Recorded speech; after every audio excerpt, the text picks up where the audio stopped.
Hey guys, Pastor Carl here. Listen, there's no doubt about it. We're living in the most prophetic time since the first coming of Jesus Christ. The signs are all here. Practically everything that the Bible has to say about the last days before the return of Jesus have already happened.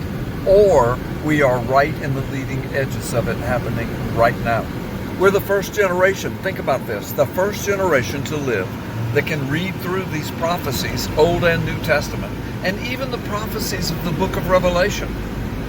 And no one laughs anymore when we say, oh yeah, I see that, or oh yeah, we've got that now, or oh yes, the technology to make that happen is actually in our lifetime, and only our lifetime. So just remember those things, and also remember that no other religious book on the planet dared to say such kinds of things, to make such kinds of predictions, yet they have all happened, and only in our lifetime, and only found in the Word of God.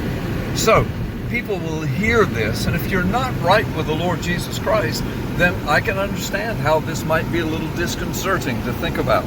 But the big deal is this, the bottom line is this: for those of you that know the Lord, you have been raised up for such a time as this. The Bible says that we are to be ambassadors for the coming kingdom of Jesus Christ. So if you're listening to this and you've never surrendered your life to the Lord, I pray that you do.